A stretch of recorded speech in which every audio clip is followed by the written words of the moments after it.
Hello again, everybody. Welcome back into Pro Football Plus. We appreciate you joining us as always. We've actually had, thankfully, a growing number of you joining us the past few weeks. So we really appreciate that. Whether it's your first time in or your return visitor, thank you so much for being a part of it. Austin's here, Shane's here.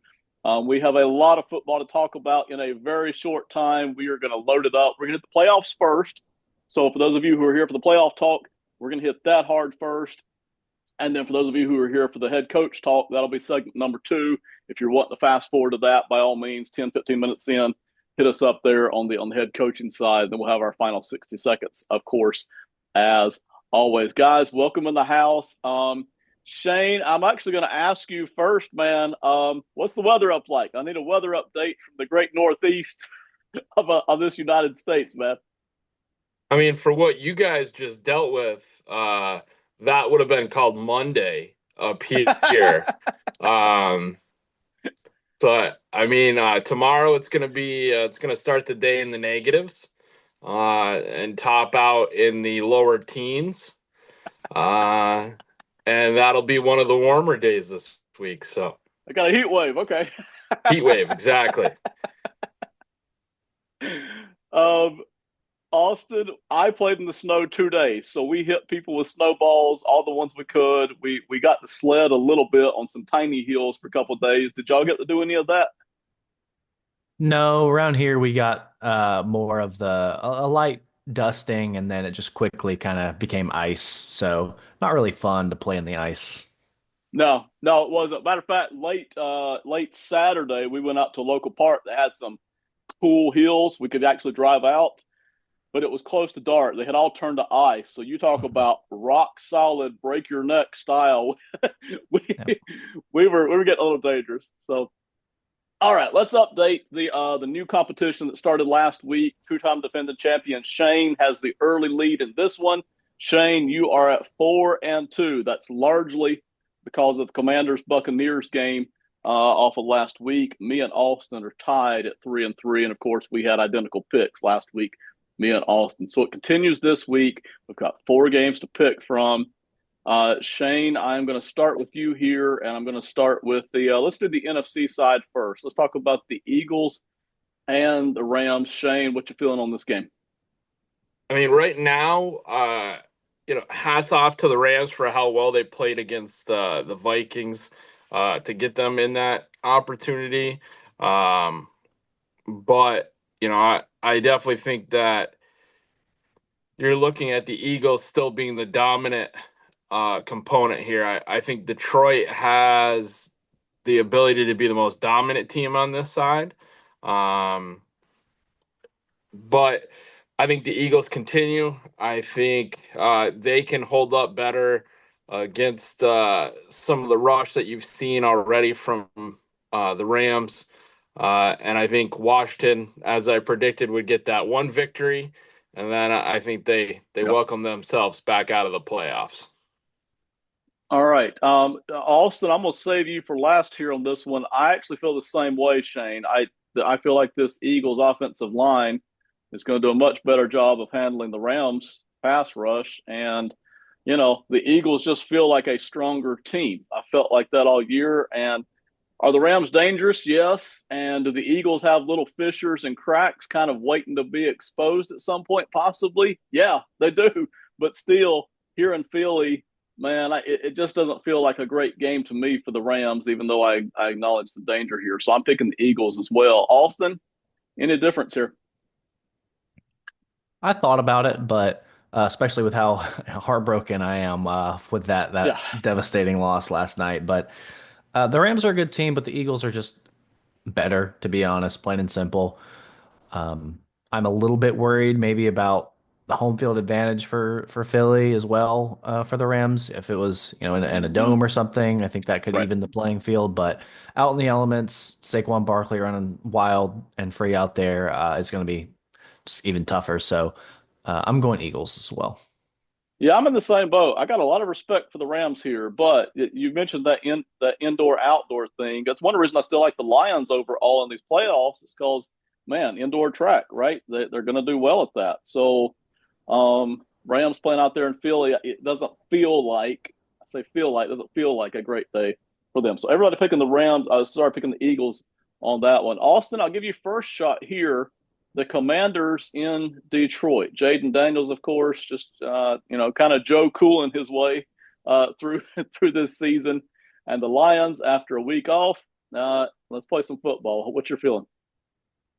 Props to the Commanders. I mean, they're surprising people left and right all season, but I don't think the Lions are going to be caught off guard. They know that their opponent is not to be messed with, and they are going to be ready for pretty much anything Cliff Kingsbury, who is a fantastic offensive coordinator, Yeah. by the way.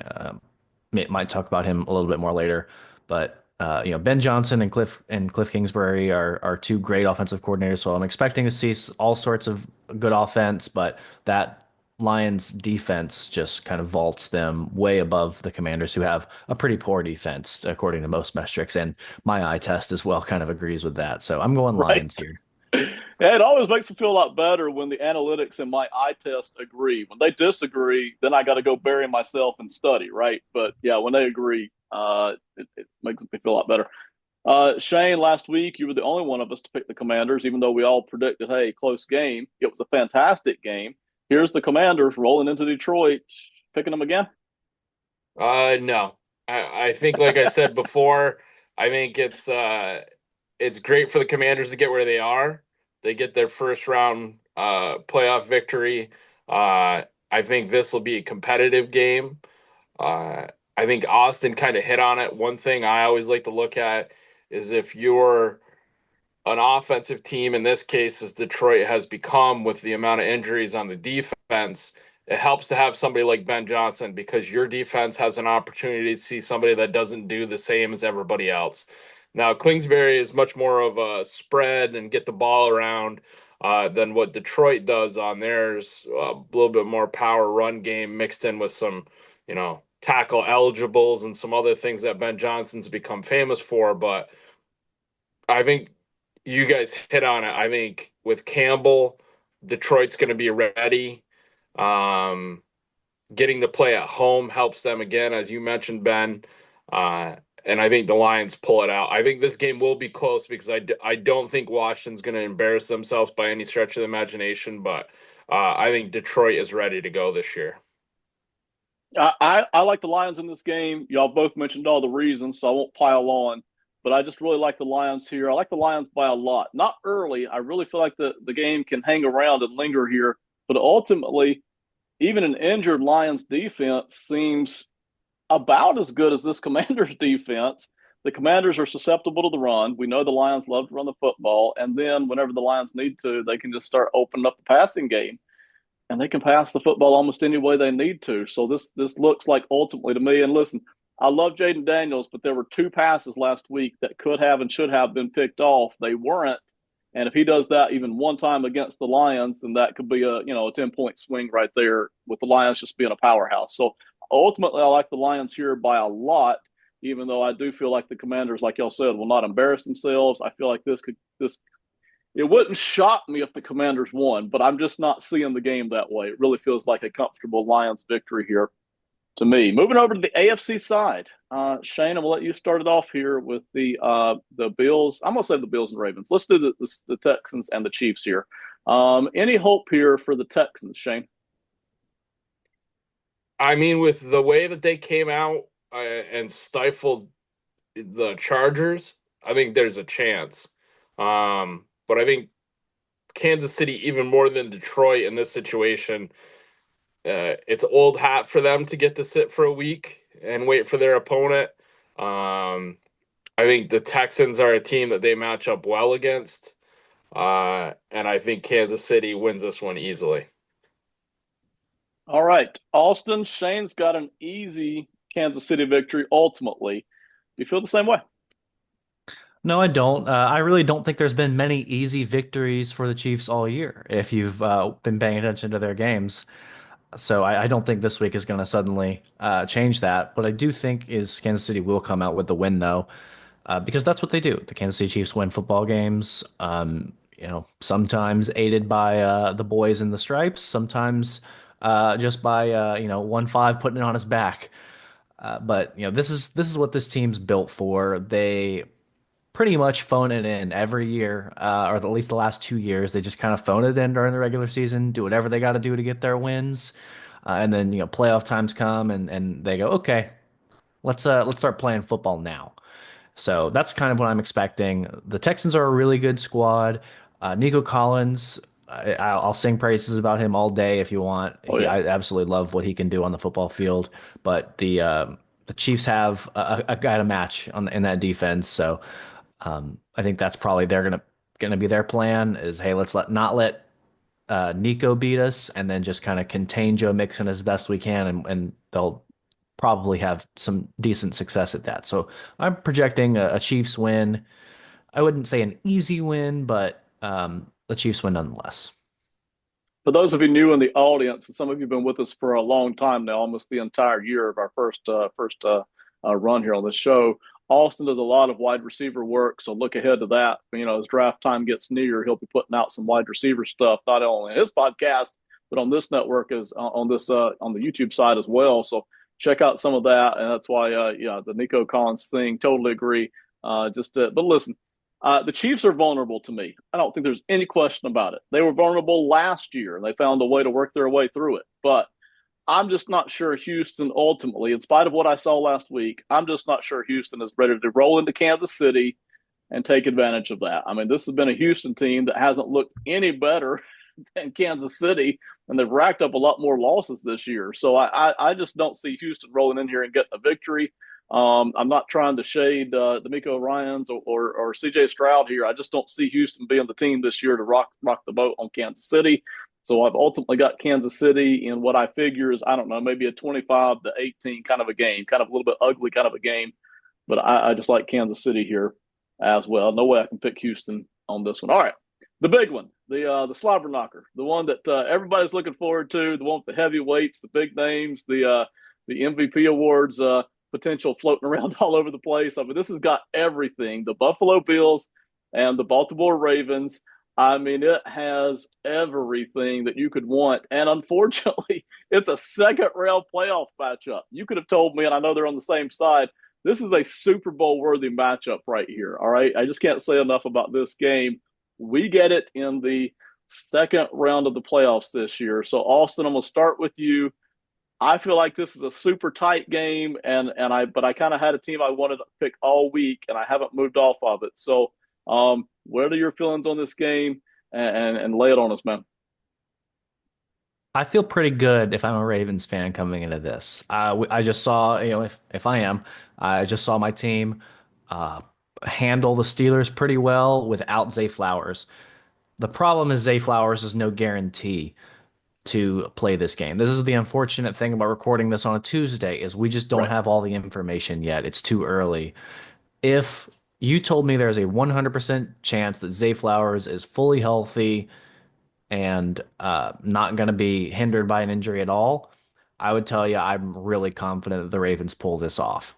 Not knowing that, I think it becomes a much more difficult decision because the Josh Allen led Bills had an incredible second half against the Broncos, but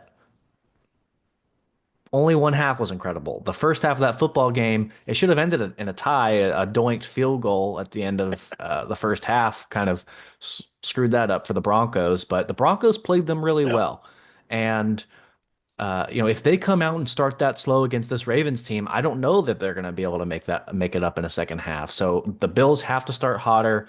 That's the key for them. And then for the Ravens, it's just kind of follow your game plan, do what you do best, and try and come out here with a win. Give me the Ravens in a close one.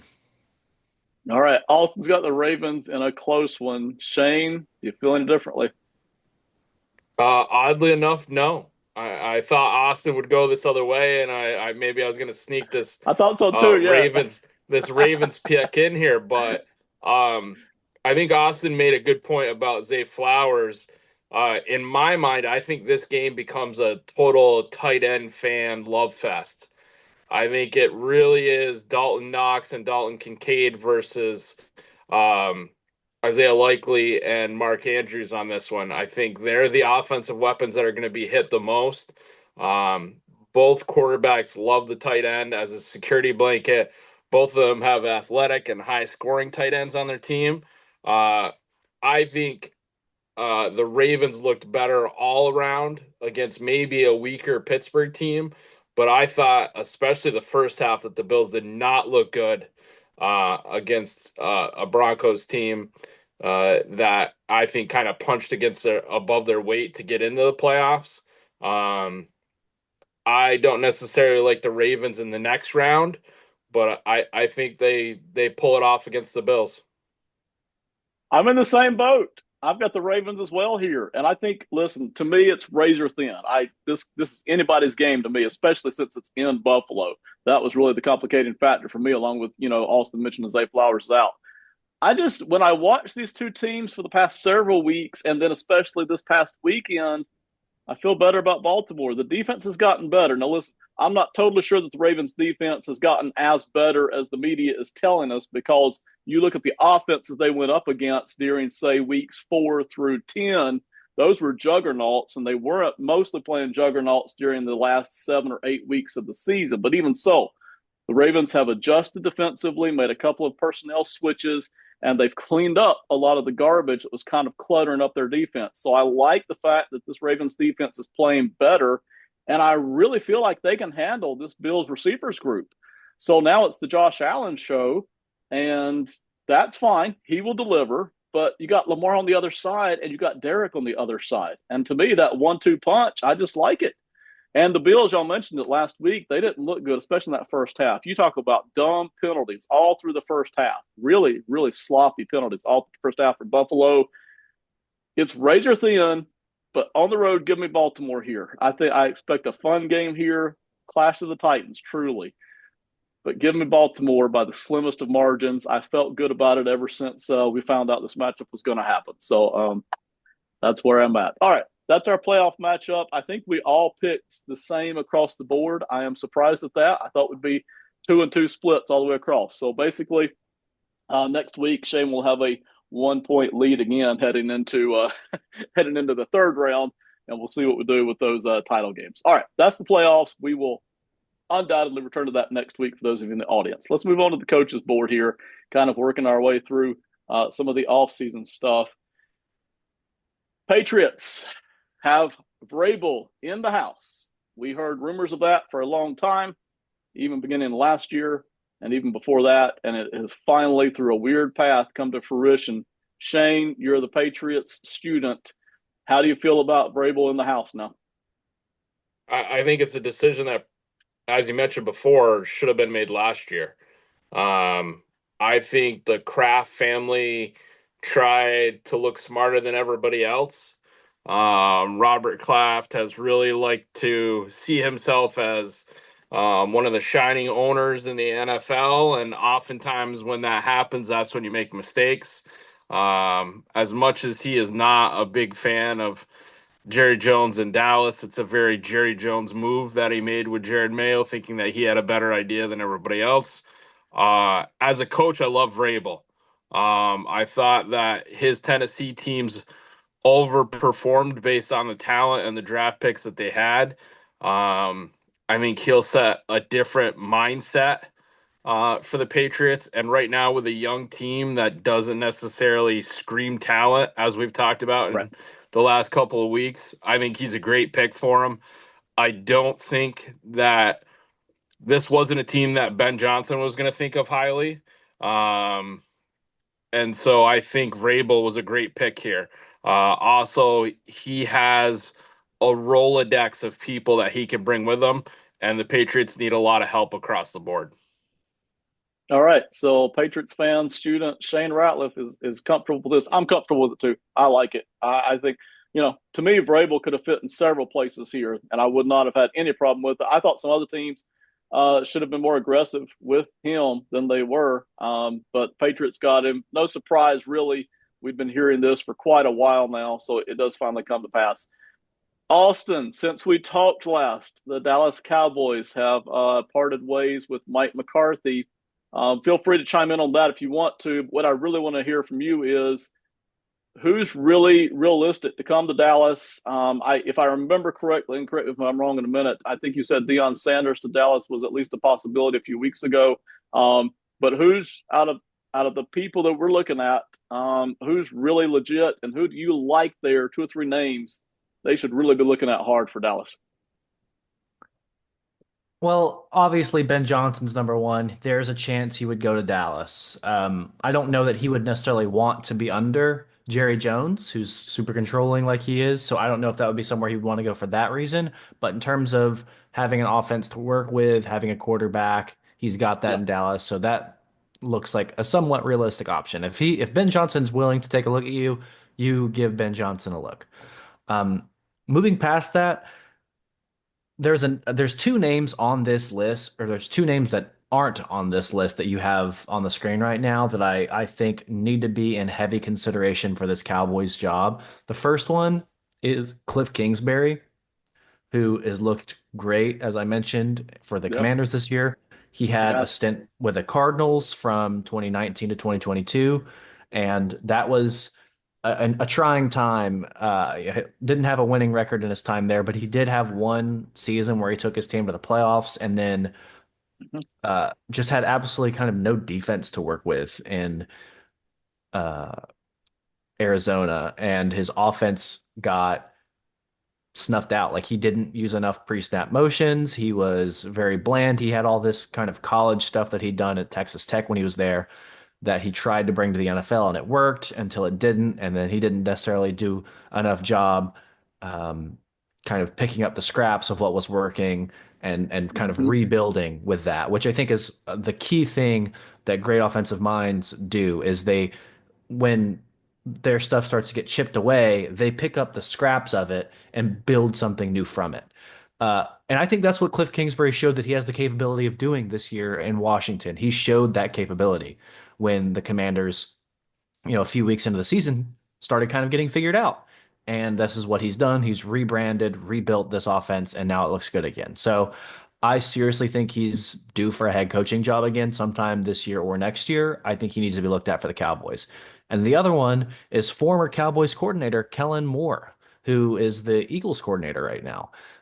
He has a relationship. He knows what it's like to work in that building under Jerry Jones. And I think that's another one that needs to be under consideration. Jerry likes to, be with guys that he's familiar with, and that would be one. And I think that fits for a lot of other reasons as well. So those are three guys, and then of guys on the board, my undying love for Brian Flores. So I want his name to be considered as well, just because what he would be able to do with a chess piece like Micah Parsons in that defense, I can only imagine. So yeah, that's my sense on that. I think that's a very good group you put together here, Austin. I really do. Because I listen, I'm going to knock the Bears here in a minute for something that I don't like that they're doing. You got two or three, four names that you like, and you work on those. You pick out a guy and you go after him. I like that group of names there. I'm going to mention two quick. Well, I'm going to hit three quickly here for the Cowboys. Deion Sanders, just for entertainment purposes, I would love to see it. I would enjoy that so much just from watching TV every week. And hey, he's worked his way up this coaching ladder. Who's to say he can't be a good NFL head coach? I don't know if he's ready yet, but hey, he knows the NFL. But for entertainment purposes, I would love it, and maybe he's even good at it. I would just enjoy that. Pete Carroll is the name that I would love to go right here. Just that energy, one last go around, 3 or 4 years on the way out here for to end his coaching career. I would enjoy that so much watching Pete Carroll there as well. And then you mentioned Flores, watching Flores go in here and just kick some tail in the Dallas Cowboys organization and just kind of go at it with with Jerry Jones every week. That might be what Dallas needs more than anything is a little bit of Brian Flores attitude here. So anyway, those are the names that we're looking at here. We'll see what Dallas cranks out. Shane, I'm gonna go back to you now. Let's put Dallas to the side unless you just want to talk about them. Patriots job already filled. We still have five others: the Jaguars, of course, the Raiders, the Saints, the Bears, the Jets. Got a whole bunch of names up here on this board with probably another 10 that we don't have room for that are getting some interviews. What's a name that you really like with a team that you really like? You just think, hey, this is the best fit. This is what I advise this team to be doing. Mhm. So, like you said, I'll quickly mention Dallas. I love Austin's list. I think that has a lot to do with how Jerry Jones is as a person. I think for Deion Sanders, as much as the media would love that, I think Deion enjoyed cashing checks from Jerry Jones. I don't think he wants him to be his full-on leader and boss, though. So I think Deion would hold out for that. I do like Cliff Kingsbury. Like Austin said, he's Texas born, coached and played at Texas Tech. I think that does mean something in that area and will make it a little easier for him. Yeah. Uh, I liked what you said about Brian Flores, but I think the Jets dropped the ball and probably could have really made a push for Vrabel. I like Flores to the Jets. In kind of pulling back on where they came from, kind of outside, and a guy that we haven't had on the list, but I think he's going to get a shot based on how bad the season went for the Jets after he left. I think Robert Saleh gets a shot with Jacksonville. I think that the team was in total disarray, and it's going to actually make him look better. Um, I think for the golden boy that gets to pick a spot, I think Ben Johnson takes the money from Las Vegas, has a tight end as a piece, gets an opportunity to draft a quarterback, and can build from there. I think Aaron Glenn is the one that, unfortunately for him, gets his opportunity with the Saints.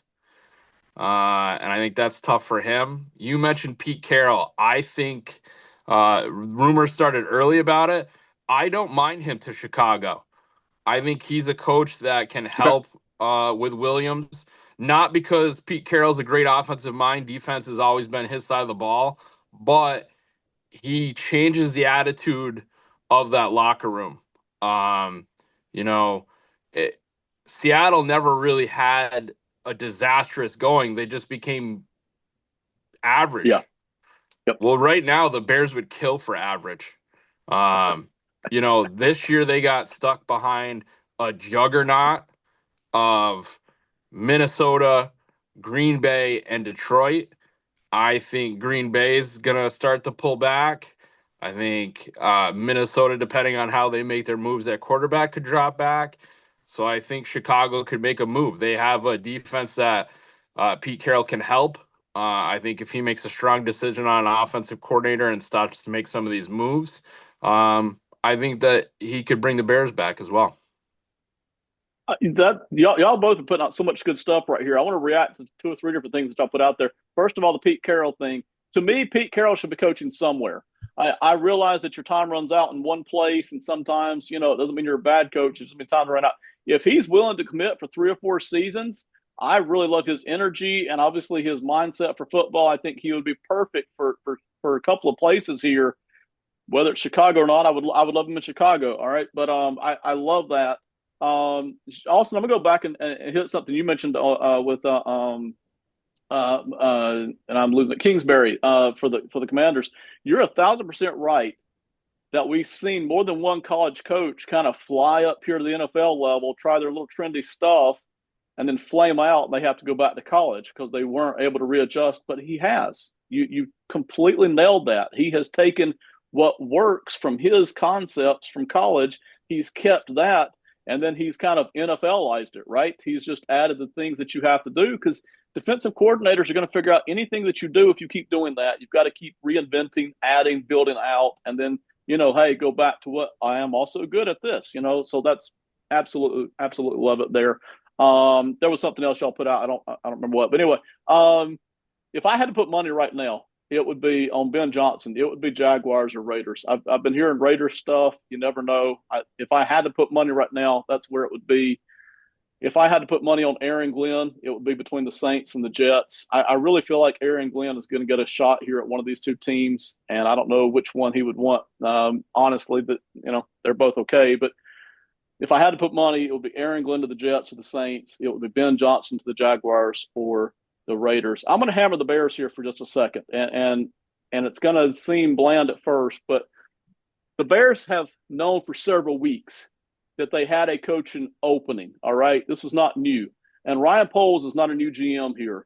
they're casting some huge wide net, and basically they're interviewing anybody that will talk to them. So are the Jets, but the Jets are a crazy org right now. Okay, they have no GM. They don't know what they're going to do. I'm okay with them, but the Bears have known for a while that they needed a head coach. Vrabel was already available weeks ago. They could have been aggressive. I know you have to have a certain process here on the hiring side of things, but they could have been aggressive going after him. You already mentioned the Jets didn't do that either. The Bears, listen, if you're GM Ryan Poles, you've been in this league. You should already know immediately when I let go of this head coach, that's the guy I want. This business about interviewing everybody from college, they've thrown out nets to college levels, to OC levels, DC levels. I mean, goodness gracious, if you don't already know what you're doing, and I like a lot of what Ryan Poles has done, but if you don't already know what you're doing here, then you clearly don't know what you're doing. The only exception to this might be if the owner has gotten involved, which he shouldn't, but if he has, and he's saying, hey, we really want to get a look at everybody. I mean, what are you waiting for? A perfect interview here? Are you waiting for this isn't speed freaking dating, okay? This is the NFL. You already know most of these people. And if you're waiting on somebody to come in and impress you with a cute interview, that's just garbage as far as I'm concerned. For Chicago to not have already aggressively moved on somebody, unless they just think they can get Ben Johnson. I don't know why you're interviewing all these people. I get it. Cover a wide net. That sounds great, but not for Chicago. Chicago has had a need for this coach for several weeks, and I just don't like the way they're doing it. If the owner has gotten involved, now you're looking at political stuff, right? What does he think? What does somebody else in the building think? I just don't have any time for that. Chicago right now is screwing it up. Maybe they find their coach out of it after all. But I don't like the way Chicago is going about this. All right. Shane, back to you real quick. Anything else you want to throw out here on the head coaching side before we wrap up this particular segment? I think, like you said, the interesting is with Chicago's net. They're one of the teams that are looking at some college coaches. There really isn't a college coach that I saw that was going to make a move. Some popular names like Lanning is going to stay at Oregon. The one that had popped up in years past that isn't getting as much play, Matt Campbell from Iowa State for Yep. Chicago would be an option that I would look at. I think as much as Philadelphia's gone after Nick Sirianni, Campbell is from that Mount Union coaching tree of Larry Karras and that group, and I think that helps him get an opportunity there. But for Chicago, if it's me, I don't think Ben Johnson goes in division. So I think that hurt them. He's not going to go right from Detroit to have to play Chicago right away. There's not enough money that Chicago's going to throw at him to make him want to make that move. So I think that he goes with Vegas. And like I said, Pete Carroll's the one that I think is the one. I would give him a shot. He certainly can't do any worse than what you've already done in the last couple of years. Nope. You're Ryan Poles. You at least have something to go for. If you get Carroll in here and he only makes it 3 years, but the team improves, you'll have a new stadium within that time. You'll have some other moves that make Chicago a little bit more pushing. And, maybe you have another group that comes up. I think this year is going to be a hard year for some of the older coordinators. I think it's a hot shot group. It'll be the Ben Johnsons. It's going to be I think Joe Brady will get a look. I think offensive Young is going to get a look. Liam Coleman as well.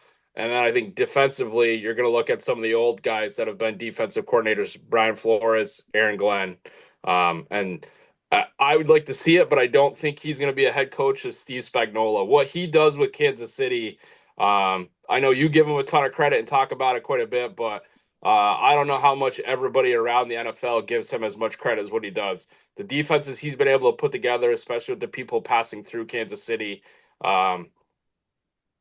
it allows that offense to do what it does. There is no college coach that I currently would be just eager to move right up to the NFL level right now. But the one that I would have at the top of my list is Campbell from Iowa State. He's the guy. He's shown the balance. He's shown that he can kind of do a lot of different things at the college level. He doesn't just play trendy football. He's shown that he can work the balance. I really like him and his background there. If I was going to pick a guy from college, it would totally 100% be him at the top of the list. Not the only guy, but he would be the lead guy. And I love Carroll to the Bears. I really do. I love Carroll in 2 or 3 different places. Okay, just the energy that he brings, the experience. He's good at it. All right, he's good at this, so I like that. All right, Austin, final thoughts on the head coaching segment, and we are going to move on. I'm out on Pete Carroll. I just think he's too old. I don't want to bring in a guy who's 73 years old to be my head coach right now. Yeah, I'm over it. It's just not happening for me. It's a hard no for me on Pete Carroll. Um, a name that hasn't been spoken yet of that's on this board that I think is ripe for a position is Todd Monken, who is yeah, pretty much a top line candidate in my eyes. What he's done over the last couple of years for Baltimore is nothing shy of excellence in their offense. He absolutely replaced Roman and improved on it. His offense is very modern. It's not necessarily West Coast, but it incorporates a lot of those. Well, so West Coast offense, I won't get too deep into this, I promise. West Coast has kind of changed and adapted over the years, as all offensive scheme has. But like, right. Shanahan has developed the modern West Coast, which what he kind of runs in San Francisco, and I think Monken runs kind of like the maybe like the postmodern West Coast. It's different, but only really on looks. The base core concepts are still the same, but then he just chucks it deep. Sometimes with that vertical game that he loves. So it's all over the place, and I think it incorporates so much of what the Bears drafted last year specifically. Caleb Williams, so crafty, getting the ball out quick, super quick release, incredibly fast base. He can turn, fire, flip those hips, and just throw the ball as soon as he catches the snap, which is something that Lamar Jackson does really well in Baltimore. And then for those deep shots that he likes to take, I think Rome Odunze is my favorite, like just pure deep threat that I've seen come out of the draft in the last couple of years. That dude is just an absolute baller on vertical routes. So I think those two pieces work really well with what Todd Monken likes to do, and I could see him having success. He hasn't really gotten too much experience at the actual head coaching level. He's done some of it, but he's spent Yeah. most of his time as the coordinator, and I think he needs a fair shot for a few years, at least give it a run. Todd Monken's a name who should get a look. He's kind of one of the least. I don't know how you say. He's not the biggest character in the world, so he doesn't necessarily get a lot of glam attention. Right, out of all these people, he's probably the least, the lowest level character. Right, but as far as and I mean personality, right? I'm not degrading his character, but you know, this is a guy who just kind of quietly does his job and has done it at every level, and so there's a very good chance that he will get a hard look and that somebody will pull him in again this year. All right, that's tremendous work here. We've given our opinions, our advice on what these teams should do. Some of them will do well, some of them won't, but we will come back to that again probably in 3 or 4 weeks. We probably won't touch on this again for those of you in the audience for 2 or 3 weeks until we see some actual hires here, knock off some of these boards. And work them on down. Okay, time for our final 60. I'm going to start off with mine because it's a little bit on the serious side. It's a lot on the serious side, and then we'll get hopefully into some lighter stuff if y'all have lighter stuff here for the final 60 seconds. There is always hurting all around the world, all around the planet, whether we see it or not, but especially here in America right now, we have at least three places where people are hurting, and that is Los Angeles area, and then that is still the Western North Carolina area, and then that is even down in New Orleans, all for different reasons. But there are people hurting all around this country. And listen, I'm not telling anybody that they should back off their political beliefs. Keep fighting for what you believe in. That's totally fine. Keep it up. But while you're at it, keep in mind we've got humans, fellow Americans, whom you may or may not agree with on any political view that they have, who are suffering. All right, the people over in Los Angeles from the brutal fires that have just ravaged a large part of the Palisades over there, and then Western North Carolina. We are freezing temps over here in Western North Carolina, and there are still a lot of people who don't have their homes, who don't even have a place to stay right now, just normal people who don't have their place back. It is still brutal over there. It's just about 2.5 hours here over the mountains where I am in the South Carolina upstate. And then down in New Orleans, still people still people suffering for a totally different reason down there from the violence down there. So while you're at it, keep your beliefs, keep your fights, but if you can help, if you can show some kindness, do that as well. There are people out there hurting. They are still humans. Show some love where you can. All right. That's it. My final 60. Shane, your turn. Couldn't agree more with you, Ben. Just to wrap that up, and then to kind of lighten the mood a bit, I decided I was going to take on a little bit of an Austin role. Went into the movie realm and watched a movie that the sequel is about to come out.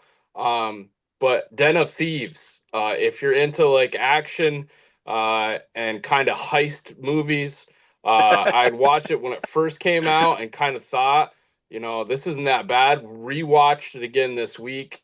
And I love Jerry Butler in those type of roles. I think he plays a great heavy guy, and it's hard to think of the Scotsman as the guy you think of as a down and out sheriff's deputy in Los Angeles County. But um, I thought he's great in that role. I think that the playoff on it's not the same as the usual suspects, but where you kind of have like a surprise guy that's a possibility as the leader of a group that not everybody thinks of. So if you haven't seen it yet and you're preparing and you're starting to hear some buzz about Den of Thieves 2 Pantera, I suggest getting an opportunity to watch Den of Thieves again. If you're on your streaming service, you can see that on Max and some other places. I love it, Shane. That sounds awesome. I haven't even seen the previews for that yet. I don't know, head buried in the sand, I guess, on the NFL level here. Shane, I love Ocean's 11 crap. So heists like that. Now it sounds like Den of Thieves, a little bit more action, maybe a little bit less plotting. Am I right? Yeah, this would be I would put this more if you like the heist films, and I'd love to hear Austin's thoughts on this, not necessarily in the 60 seconds for him, but this is more like The Town in that type of group where it's a little bit more gritty, a Okay. little bit more violent, um Okay. not as much of the hey, let's get into everybody's life until certain parts, but it definitely keeps its foot on the pedal to keep your adrenaline going, and I enjoy that every once in a while. It's not a bad way to get away from everything else going on in the world. All right. Appreciate it, Shane. Austin, your final 60, man. So I'm going a different way, but really the same. It's talking about a show, but not a show you can find on Netflix or Amazon Prime or Max. No, this is a YouTube show. And I don't mean like a channel and like a show and like the style we do. I mean like a full production style TV style show that comes out once a week. And they have their little mini seasons.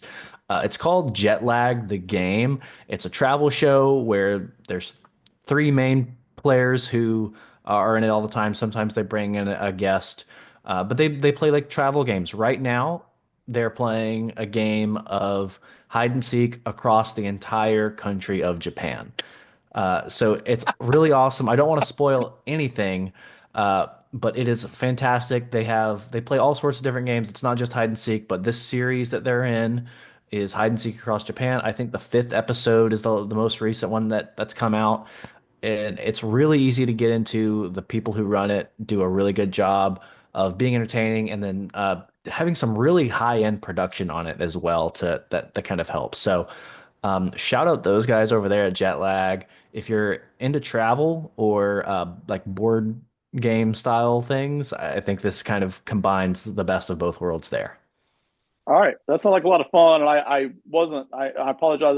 I missed a part of that. Is that a reality show or is that a actual actors pretending show? No, this is legit. These are just guys on YouTube who Okay. like travel there and like it's all legit. There's no flubbing of and making of storylines. It is Okay. all just like straight up guys holding cameras themselves. There's no crew following around either. It's all like handheld by the people playing. I would really enjoy the hide and seek in Japan. Yeah. I would enjoy doing that. Okay. Yeah. Everybody, thank you so much for listening. Next week, we're going to be talking playoffs, the third round, looking ahead. We're going to be talking the Dallas Cowboys off season, not so much the coach, but we'll be looking at our recommendations for how to advance the Dallas Cowboys during the off season. We'll have a little bit more for you as well. Thank you, everybody, for being a part of the show. Have a great one. We'll see you next time, and goodbye.